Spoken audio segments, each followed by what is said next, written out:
Buenas tardes para ustedes, de nuevo con este programa semanal de una liturgia para la vida.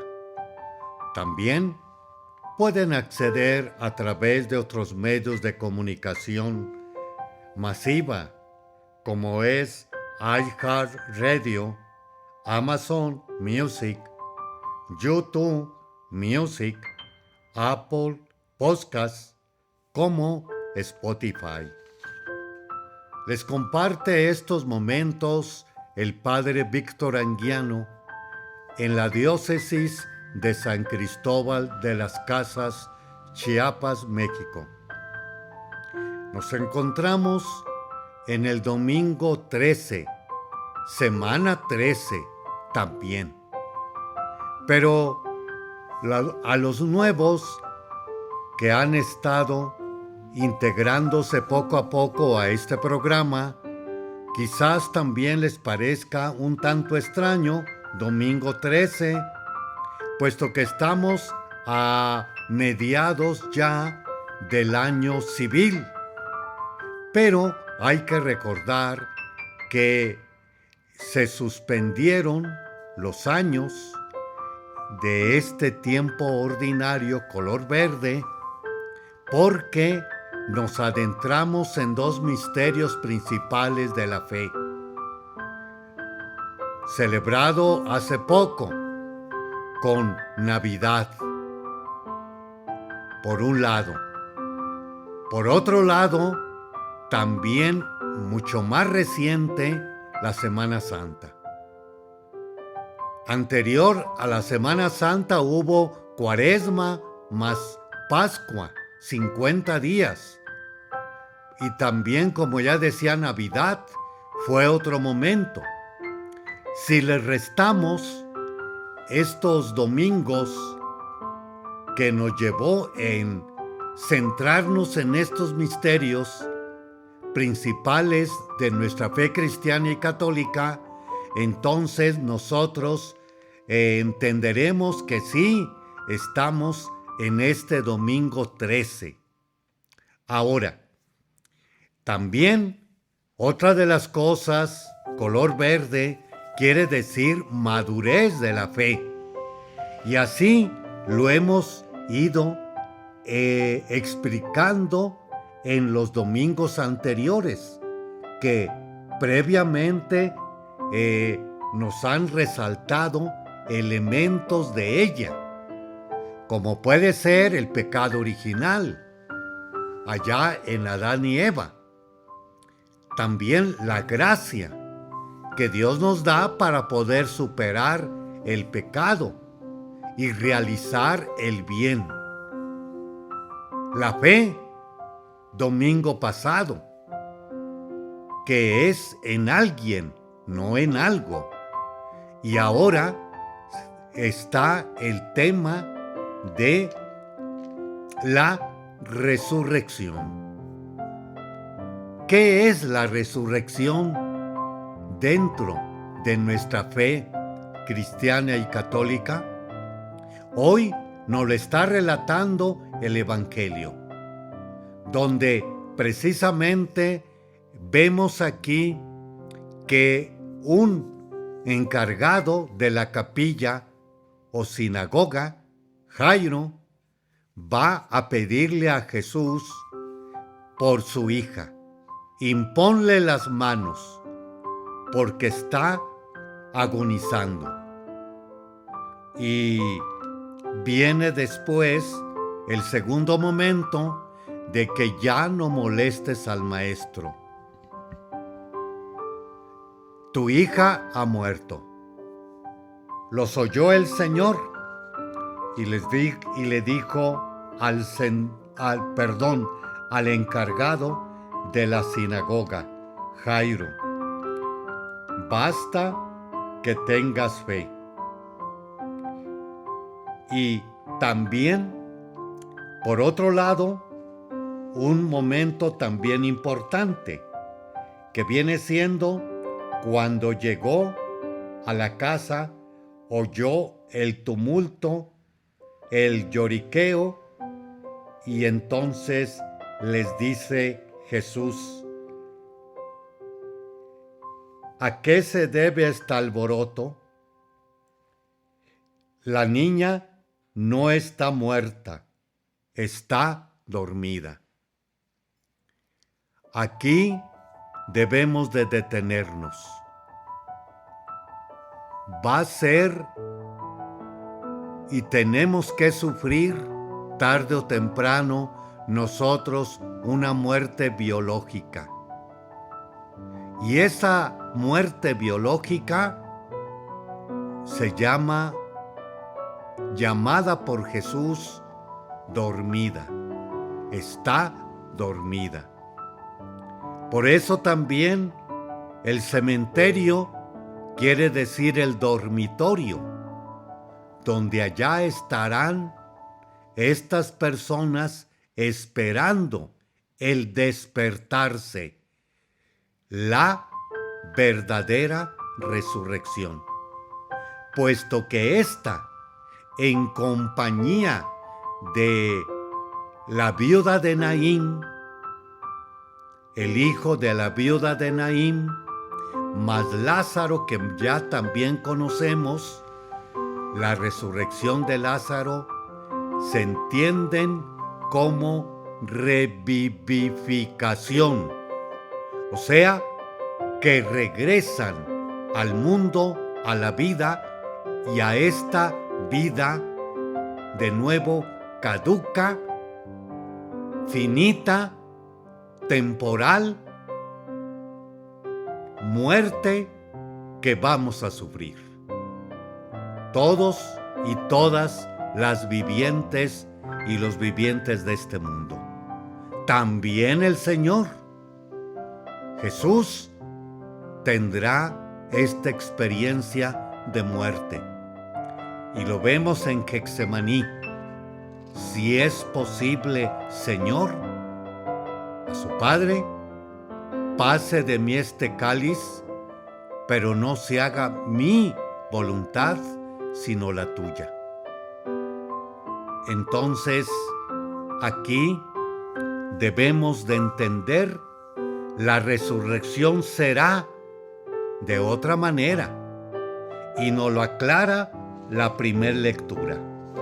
Leamos del libro de la sabiduría, que también se le atribuye a Salomón.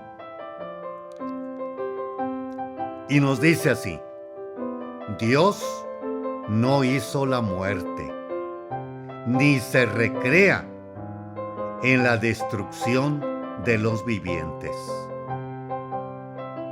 Y me salto. Dios creó al hombre para que nunca muriera. Y aquí está la clave también. Porque lo que hizo a imagen y semejanza de sí mismo. Sí, debemos de recordar que somos imagen de Dios. Tenemos libertad, tenemos inteligencia, tenemos voluntad, pero se nos olvida que somos inmortales. Viviremos eternamente. Ahora, ¿dónde está el problema de que sí o no viviremos eternamente? ¿Dónde está el pero? El pero está en que, más por la envidia del diablo, entró la muerte en el mundo. Por envidia del diablo. Regresémonos allá a el pecado original. ¿Quién te ha dicho que estás desnudo? ¿Por qué te escondes? ¿Has prohibido del árbol que te prohibí comer?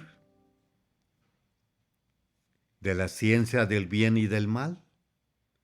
Y aquí unas cosas repitiendo aquel entonces de este evangelio de este domingo que nos hablaba del pecado original, que ¿por qué te escondes? Primera ruptura, que es pecado. Segunda ruptura, que crea el pecado. La mujer que me diste por compañera me dio del árbol y comí. ¿Por qué lo hiciste? La serpiente me engañó. Rotura con Dios, rotura con la humanidad y tercer momento, no se dice en aquel momento, pero hay que continuar aquel libro del Génesis, va a ser precisamente Él. Vas a tener que salir del paraíso con la creación.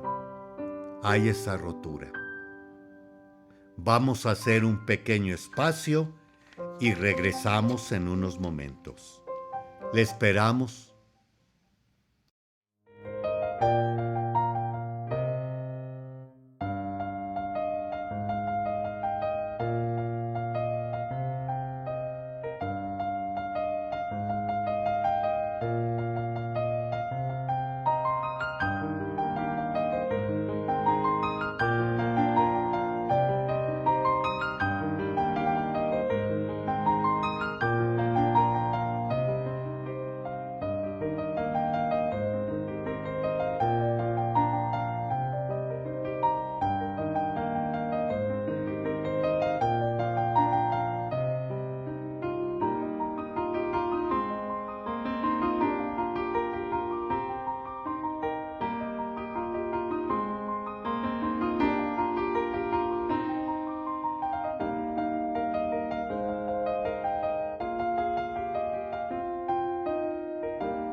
Continuamos con este siguiente segmento de una liturgia para la vida. Estamos en el domingo 13 de la segunda etapa del tiempo ordinario, color verde que nos acompañará en los domingos de aquí al final del año litúrgico. Y el verde significa madurez y esperanza, madurez en la fe. Y ahora debemos de madurar en la resurrección que nos está precisamente iluminando la palabra de Dios de este domingo. Y hablábamos también, tenemos que recordar el domingo pasado, que Jesús también tiene dominio sobre la enfermedad y la vida. Y son milagros patentes. Semana pasada. ¿Y quién es este que hasta el viento y el mar le obedecen? También Jesús tiene poder sobre los efectos naturales.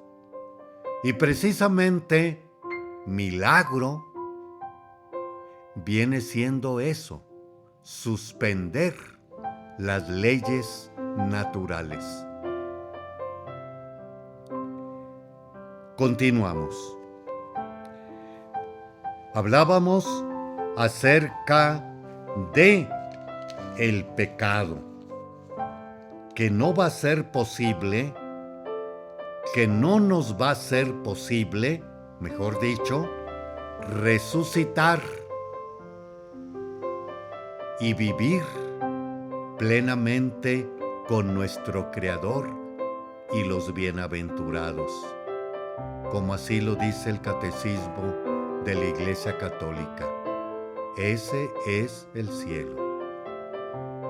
Ahora, también bueno es que nos adentremos mucho en esta ignorancia crasa que padecemos debido al momento histórico, coyuntural, histórico de nuestro caminar de la vida.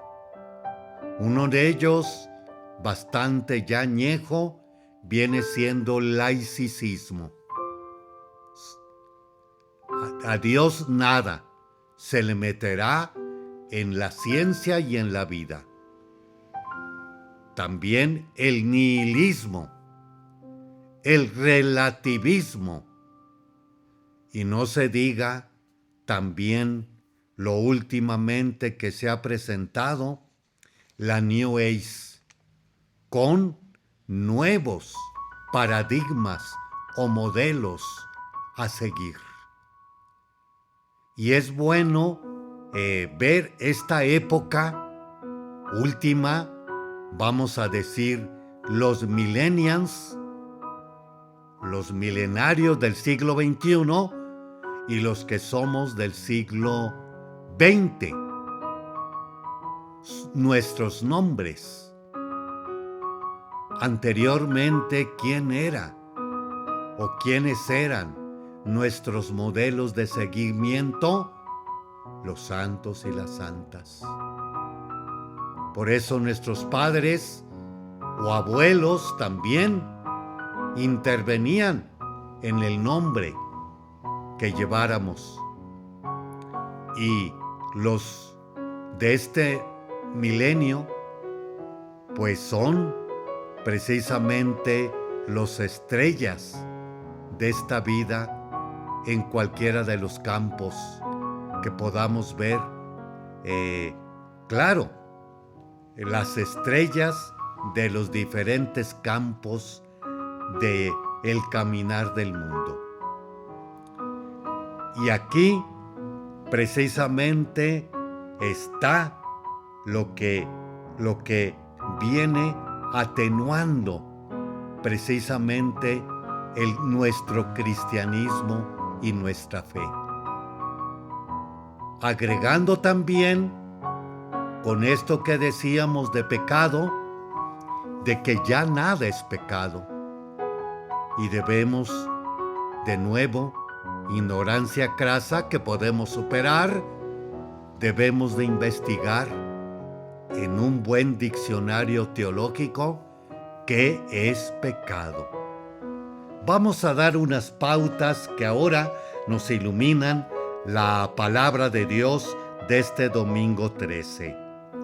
Y nos está diciendo así: mas, primer momento, por envidia del diablo entró la muerte en el mundo.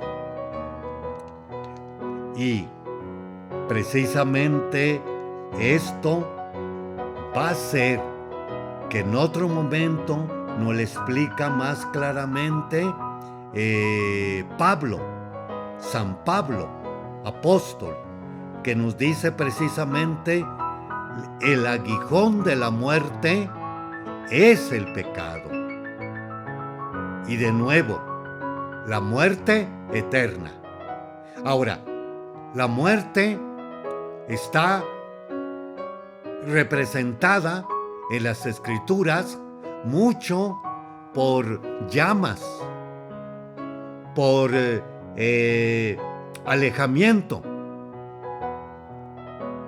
Y tiene sentido lo que decíamos anteriormente, que lo que decía el catecismo, que es el cielo, la convivencia con Dios y con los bienaventurados, y que es el infierno, la autoexclusión que hemos hecho de Dios y los que caminan entre nosotros. Y ese caminar de entre nosotros nos lo viene recordando la segunda lectura. Y nos dice así, de Corintios, segunda carta a los Corintios 8. Ya que ustedes se distinguen en todo, en la fe, en la palabra, en la sabiduría, en la diligencia para todo, en el amor hacia nosotros, distíngase también ahora por su generosidad. Y todavía aclara, no se trata de los que los demás vivan tranquilos mientras que ustedes sufran. Más bien de aplicar nuestra vida una medida justa, porque entonces la abundancia de ustedes remediará las carencias de ellos, y ellos por su parte los socorrerán a ustedes en sus necesidades. El amor, la solidaridad, la humanidad o el humanismo, que vamos a verlo en la viuda, la resurrección de la viuda, del hijo de la viuda de Naín. Entró Jesús a la ciudad con sus discípulos y salía el cortejo llevando al niño de la viuda en Naín. Se compadeció hasta sus entrañas, y aquí está la carta de 2 Corintios. O también, para ser más expresivo y claro, que también sale esta parte de la lectura de la palabra de Dios. Nos dice: el mismo Espíritu que resucitó a Jesucristo será el mismo Espíritu que nos resucitará también a nosotros.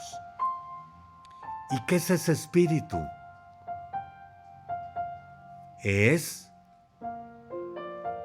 Se puede mucho explicar, espero que ayude, que viene siendo: ¿con qué espíritu escogemos a los padrinos de nuestra familia?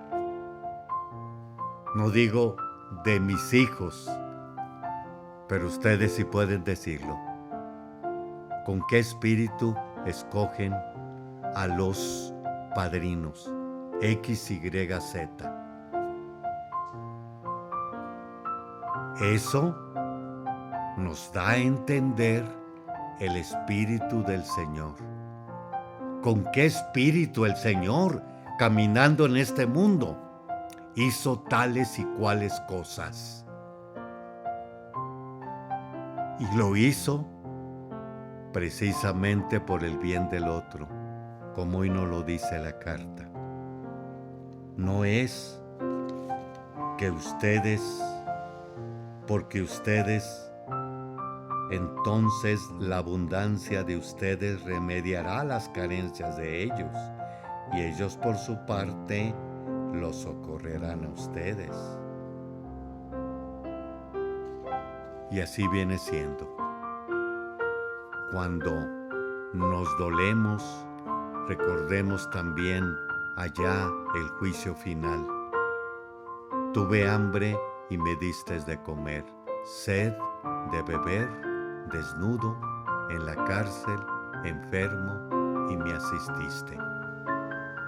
¿Y cuándo te vimos? Y recordemos que cada una de estas preguntas finales son vida o son muerte. Vida o muerte, que precisamente en el caminar de la vida lo hacemos. Y termino con la oración de este domingo. Señor Dios, que mediante la gracia de la adopción filial quisiste que fuéramos hijos de la luz, concédenos que no nos dejemos envolver en las tinieblas del error, sino que permanezcamos siempre vigilantes en el esplendor de la verdad. Haremos otro espacio y regresamos en unos momentos. Le esperamos.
Continuamos con este siguiente segmento de una liturgia para la vida. Ahora, en esta parte, vamos a adentrarnos en el comentario acerca de el misal romano. El misal romano ha sido, mejor dicho, renovado desde los años 68 del siglo pasado hasta finales del siglo pasado. Ha habido 3 ediciones, 3 renovaciones del misal romano que nos dan no solamente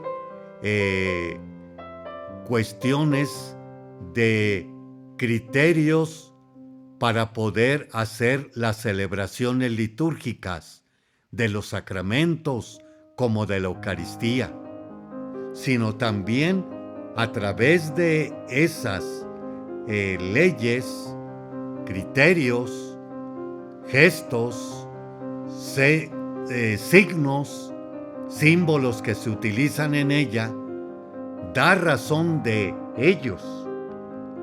Y esto viene siendo precisamente los prenotandos del misal romano. Estamos ahora en el número o capítulo 54 y nos habla de los oficios y ministerios. Distribución de ministerios. Con tanta gente en los ministerios y oficios de la celebración, ¿qué es lo mejor para que nos salga bien y también nos ayude a participar con mayor fruto? Lo mejor para que nos salga bien es no prepararla todos juntos. Dejar las cosas a la improvisación. Por eso, el apartado 4 del capítulo 3 está dedicado a la distribución de los oficios y la preparación de la celebración. El sacerdote que preside ha de hacer él solo lo que le corresponde. Pero si están presentes varios que puedan ejercer un mismo ministerio, nada impide que se distribuyan entre sí las diversas partes del mismo. Por ejemplo, un diácono puede encargarse de las partes cantadas y otro del ministerio del altar. Si hay varias lecturas, conviene distribuirlas entre los diversos lectores y así en lo demás. Todo lo que dice el párrafo anterior se entiende como lógico. En cambio, llama la atención sobre una práctica que se ha introducido en algunos lugares con toda buena intención, pero que no responde a la naturaleza del rito. Por eso añade, pero en ningún caso pueden repartirse entre varios un mismo elemento de la celebración. Por ejemplo, de una misma lectura sea leída por dos, uno después de otro, salvo de que se trate de la pasión del Señor, que se puede leer en tres siguiendo las indicaciones del leccionario o el evangeliario, o los casos autorizados en la misa por los niños. A veces ocurre que en la asamblea no hay fieles en disposición de ejercer diversos ministerios y solo podemos contar con uno. Si en la misa celebrada con pueblo solo asiste un ayudante,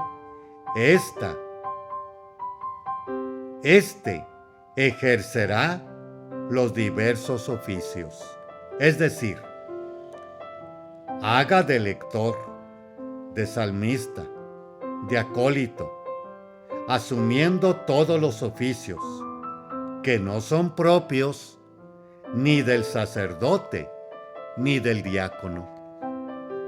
A la vista de todo, esto conviene que, señalados días y horas, se sienten todos los que van a ejercer un ministerio en la celebración y coordinen la actuación de cada uno. Toda improvisación es falta de respeto al ministerio que celebramos y al mismo Dios que está presente y actúa en él. Y va dando unas pautas muy precisas. Y dice, la efectiva preparación de cada celebración litúrgica hágase con ánimo concorde, en unión de corazones, no buscando intereses ni protagonismos, sino unirnos al sacrificio del Señor y a darle gloria, y con ánimo diligente, no para salir de paso, no a medias, sino con interés que se merece el Señor. Hágase según el misal y los otros libros litúrgicos. Otros libros son leccionario, ritual del bautismo, ritual del matrimonio, ritual de exequias, si se celebra dentro de la misa, ordenación de presbíteros, diáconos u obispos. Algunos, para preparar la celebración, comienzan preguntándose, ¿qué vamos a hacer en la misa de hoy? Pero una acción que es de Jesús y de toda la iglesia, no la podemos determinar según nos parezca. La pregunta de ser, ¿qué nos dice Jesús y la iglesia a través de los libros litúrgicos sobre la celebración de hoy?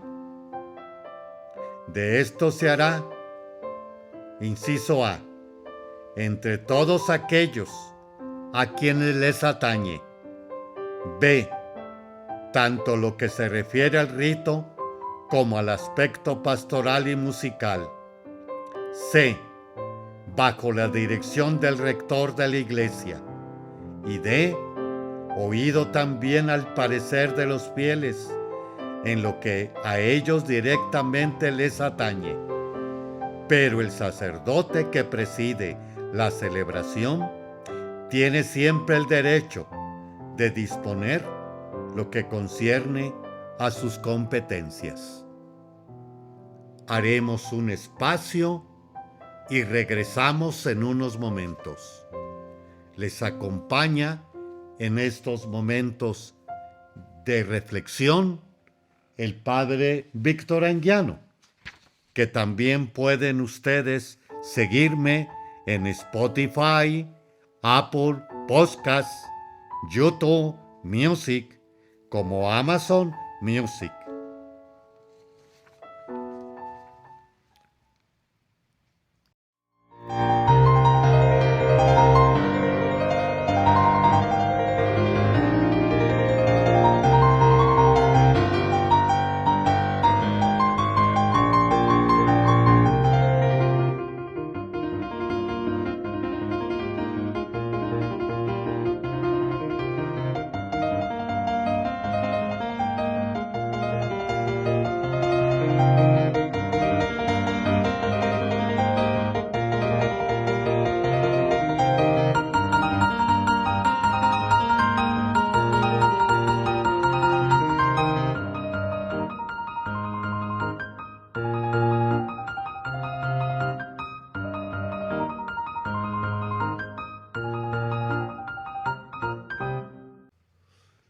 Continuamos con este último segmento de una liturgia para la vida.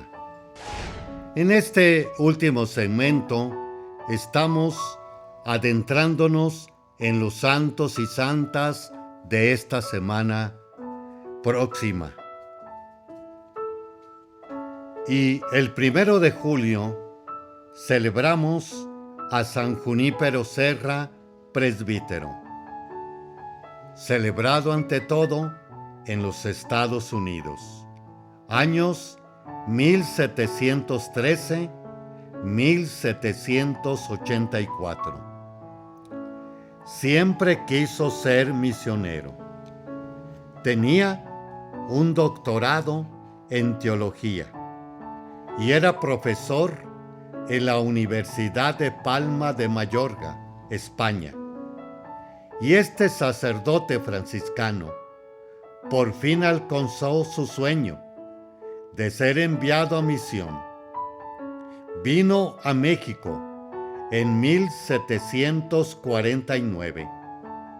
Desde allí, a causa de la expulsión de religiosos de México, viajó a California, donde se estableció y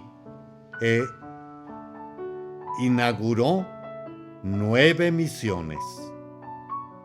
A pesar de las distancias y de sus dolencias en los pies, recorrió varias veces el territorio de las diócesis, a pie o en mula. Con frecuencia entraba en conflictos con las autoridades por su defensa de los indígenas, a quienes había enseñado a labrar la tierra y a diversos oficios. Su predicación era atractiva y muy eficaz, por lo que, para el final de su vida, ascendían a 6,000 los bautismos que había realizado. Fue canonizado durante la visita del Papa Francisco a los Estados Unidos en el año 2015. Junípero respondió con entrega y generosidad a una llamada propia de todos los cristianos, pero en particular de los sacerdotes. Nos habla el Catecismo de la Iglesia en el número 1565. En virtud del sacramento del orden, los presbíteros participan de la universalidad de la misión confiada por Cristo a los apóstoles. 2 de julio, Santo Tomás Apóstol, fiesta. Aparece en el Evangelio entre los 12 y también tiene el nombre de Dídimo, mellizo, Hay un momento en que le pregunta a Jesús por el camino, y Jesús le contesta diciendo que Él es el camino, la verdad y la vida. Lo más conocido sobre Él, que relata el Evangelio, es el episodio de la duda sobre la resurrección de Jesús. Al no hallarse presente en el momento de la aparición a los demás. Pero en el siguiente momento se le ve reconociendo a Cristo como Dios mismo y Señor, con una confesión de fe profunda y apasionada.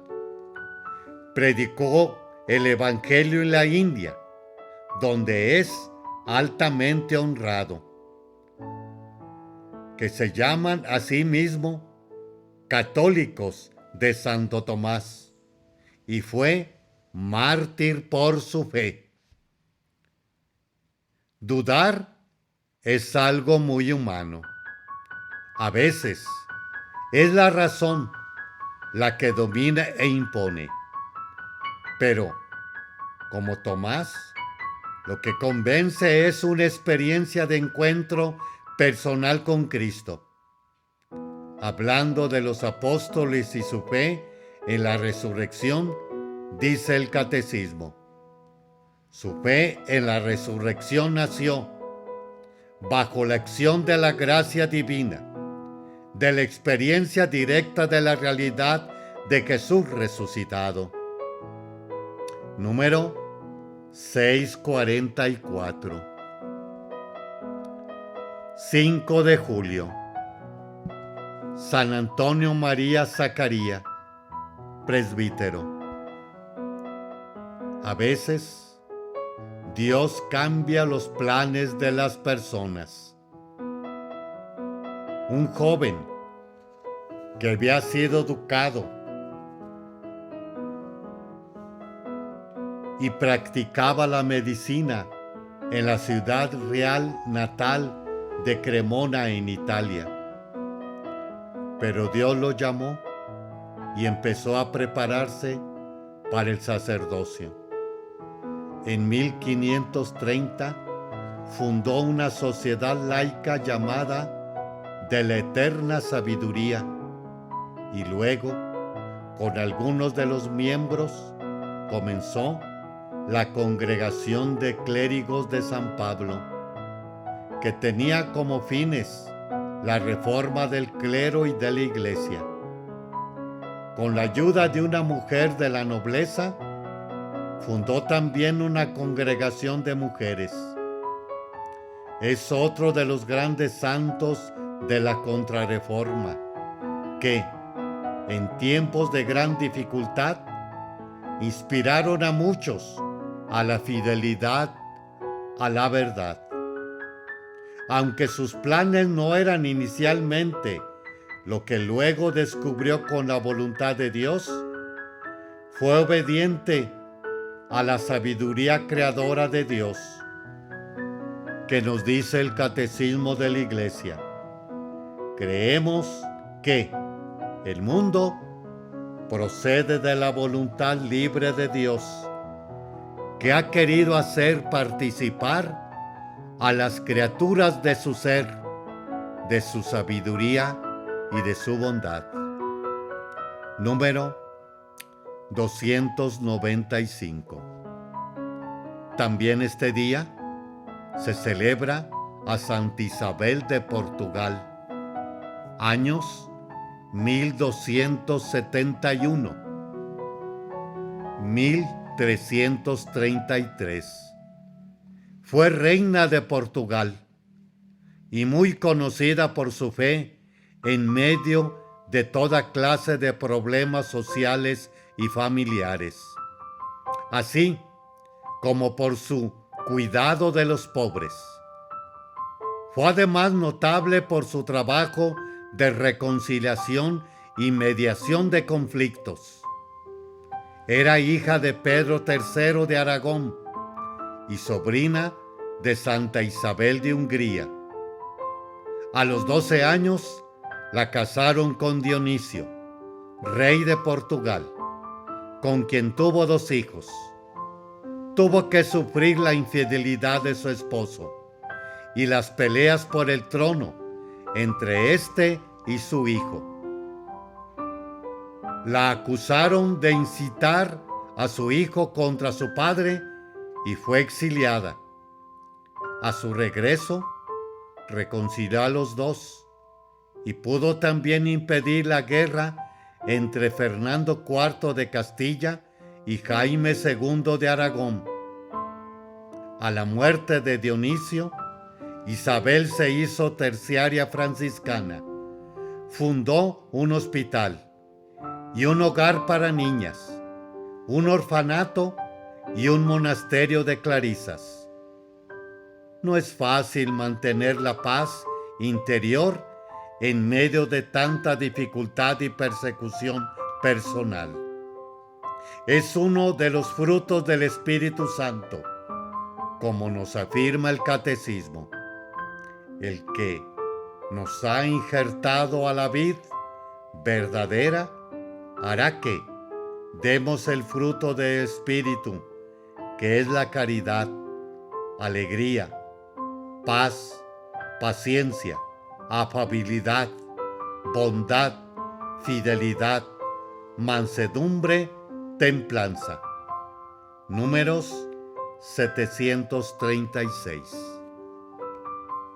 Muchas gracias, hermanos y hermanas, por dejarnos entrar a sus hogares y ante todo a su corazón. Espero que estos momentos de reflexión nos sirvan para adentrarnos en la fe cristiana y católica, y que Nuestra Señora, la estrella de la evangelización, nos ilumine a llegar al puerto final del caminar de este mundo. Muchas gracias. Feliz noche, feliz día para todos.